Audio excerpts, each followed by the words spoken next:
A Marinha é uma organização que trabalha como força militar do governo mundial no combate à pirataria no mundo de One Piece. Sendo uma organização subordinada a outra, muitas vezes as suas ações não correspondem ao juramento que cada marinheiro fez, que é de preservar a população e lutar contra os piratas. Em virtude disso, muitos marinheiros já desertaram da Marinha e acabaram atraindo. E outros já entraram na organização com más intenções e acabaram sendo descobertos. São desses marinheiros que nós vamos conversar nesse vídeo aqui. E se você ficou curioso, segue comigo e acompanhe esse vídeo até o final.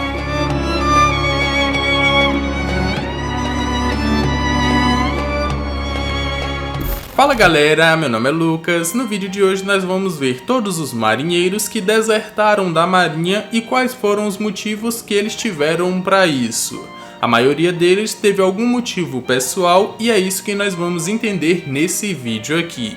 Mas antes já deixa aquele likezão e se inscreve aqui no canal, porque só quem fizer isso, e se você fizer isso, talvez hoje, no dia da postagem desse vídeo, tenha live aqui no canal, comemorando os 90k.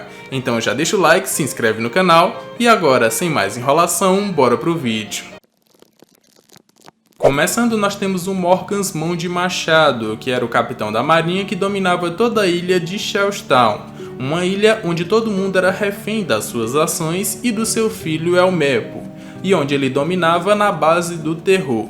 Quem não cumprisse as suas ordens acabava sendo executado na hora. Ele acabou perdendo seu cargo depois que ele foi derrotado pelo Luffy e pelo Zoro. E a partir desse ponto todas as suas ações foram reveladas e ele teve ali o seu título revogado. Ele só não foi preso porque, primeiramente, ele atacou o Garp, que estava dormindo ali na sua frente, e depois porque ele sequestrou o Elmepo para assim ele conseguir fugir. No final ele não foi capturado e continua livre, mas sendo procurado pela marinha. Continuando, nós temos o Comodoro Purin Purin, que teve a infelicidade de enfrentar ou de desafiar os piratas do Arlong, e acabou sendo derrotado e morto facilmente. Ele nem teve a chance de encontrar com o Arlong, e mesmo assim ele não teria força o suficiente para vencê-lo e libertar toda aquela ilha. Pode não parecer, mas ele é canônico sim, ele faz parte da história original porque ele tá no mangá.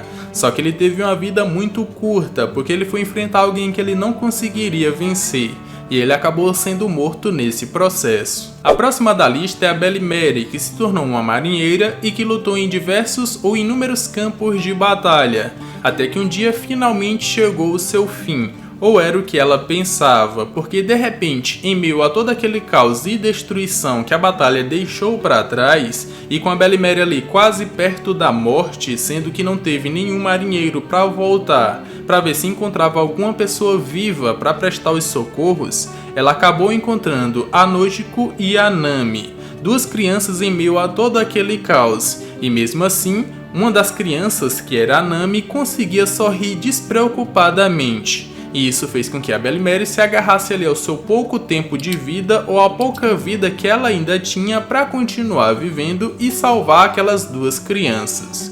No final, ela voltou para sua ilha e acabou adotando as duas meninas, e por fim ela desertou da marinha e não voltou mais para os campos de batalha. Outro que também desertou da marinha foi o gigante Jaguar de Saulo, que na época era um vice-almirante. Ele desertou da marinha depois de não concordar com as ações absolutas da organização contra os pesquisadores de Ohara. Ele não conseguia entender o porquê essas pessoas tinham que morrer se eles só estavam pesquisando a história do mundo de One Piece. E mesmo ele sendo um dos 5 vice-almirantes que atacariam Ohara no Buster Call, ele acabou desertando da marinha após ouvir a história da Olivia, e nesse processo ele até libertou ela. Só que a sorte não estava do lado do Saulo, e mesmo ele tentando procurar um novo rumo para a vida dele depois de ter deixado a marinha, por pura coincidência ele acabou naufragando em Ohara, a mesma ilha em que o Buster Call estava prestes a acontecer. E quando o ataque começou, ele até tentou fugir levando a Robin, mas foi detido pelo Aokiji, foi congelado até a morte e acabou morrendo com um triste fim. Nós também temos o Diaz Battles, que é o pai do ex-Drake, que anteriormente era um oficial da marinha, mas que abdicou do seu posto para se tornar um pirata, e no final ele acabou sendo morto pelas mãos do Doflamingo. O próprio ex-Drake teoricamente também deixou a marinha para se tornar um pirata, e é essa informação que existe no mundo de One Piece. Para todos os efeitos, ele deixou a marinha e se tornou um pirata assim como seu pai. Para nós que estamos fora do mangá, a gente sabe que ele só tá fingindo ser um pirata, quando na verdade ele é o líder de uma organização especial da marinha, uma organização muito secreta. O próximo da lista é o Vergo, que desde criança já fazia parte do bando dos piratas Don Quixote, e com essa mesma idade acabou entrando para a marinha a mando do Doflamingo para ser seus olhos e ouvidos dentro da organização. Foi com seu crescimento e evolução que ele acabou se tornando um vice-almirante e ficou encarregado da G5, que é uma divisão de marinheiros desajustados que mais parecem piratas do que qualquer outra coisa. E foi sob a sua jurisdição que o Caesar conseguiu inúmeras crianças para o seu projeto de gigantificação. Só que no final ele acabou sendo derrotado e morto pelo Law lá em Punk Hazard. E a verdade sobre ele ser um pirata e se aliado aos piratas Don Quixote foi descoberta pela marinha também. Nós também temos o Corazon, que entrou para a marinha logo após ser resgatado pelo Sengoku, depois que o Doflamingo matou o seu pai. Depois disso, o Corazon acabou se tornando um comandante na marinha e foi encarregado da missão de ficar de olhos no seu irmão, para que ele não viesse a fazer uma loucura no mundo de One Piece, como por exemplo tomar toda uma ilha, né? Como aconteceu e não pôde ser impedida. Só que os planos do Corazon mudaram em meio a todo esse processo e foi depois que ele encontrou o Law. Depois que ele encontrou o Law, ele quis ajudá-lo de todas as formas, nem que para isso ele precisasse trair a marinha também. E foi exatamente isso que ele fez. Ele pegou a Ope Ope no Mi para si, para que ele pudesse dar pro Law se curar com seus conhecimentos médicos, para que depois eles pudessem viver juntos, para que eles pudessem fugir e ficar longe tanto da marinha quanto dos piratas Don Quixote. Só que os planos do Corazon não deram certo, e no final ele acabou tendo que se sacrificar em um dos sacrifícios mais emocionantes de One Piece para que o Law pudesse viver e não tivesse mais nenhuma amarra o prendendo. Por último, nós temos o Aokiji, que aparentemente também deixou a marinha logo após ser derrotado pelo Akainu na disputa entre eles dois pelo título de almirante de frota.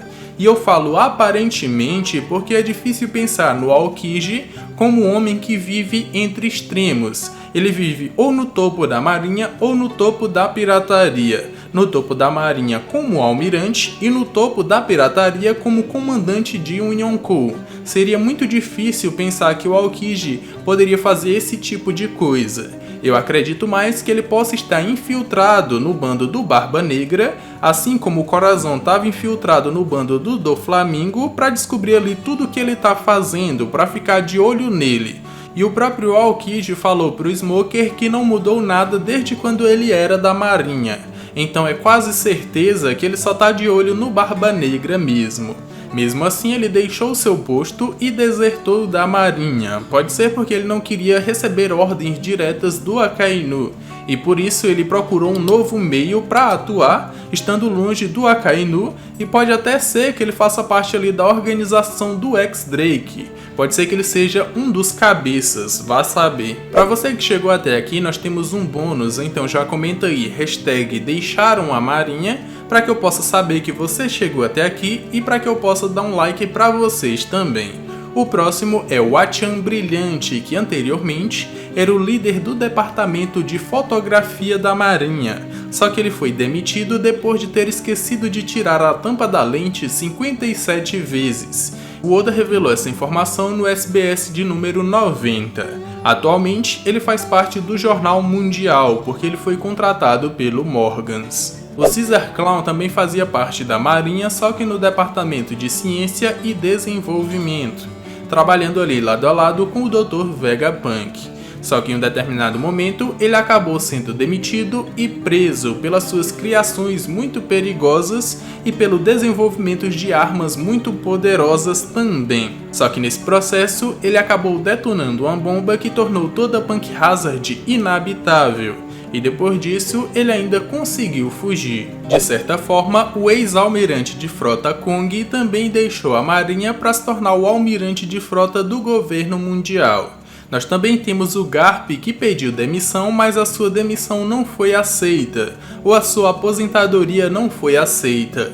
E da mesma forma, o Sengoku também. Ele queria se aposentar, mas a sua aposentadoria não foi aceita, e ele acabou aceitando ali o cargo de inspetor-geral, para que ele não precisasse se envolver diretamente em batalhas, só se necessário. Bom galera, esse foi o vídeo, espero que tenham gostado, e agora é com vocês. Quais dos marinheiros que eu citei nesse vídeo vocês nem sabiam que faziam parte da marinha, quanto mais que eles tinham deixado os seus postos? Comenta aqui embaixo que eu quero saber. Aproveita também para já deixar aquele likezão e se inscrever aqui no canal se ainda não for inscrito, porque só com seu like e a sua inscrição, hoje, no dia da gravação desse vídeo ou no dia da postagem desse vídeo, vai ter uma live às 20 horas, comemorando os 90 mil inscritos. Então já deixa o like, se inscreve no canal. Eu tô deixando aqui na tela final 2 vídeos que eu acredito que vocês vão gostar. Eu me despeço por aqui, um abraço e valeu!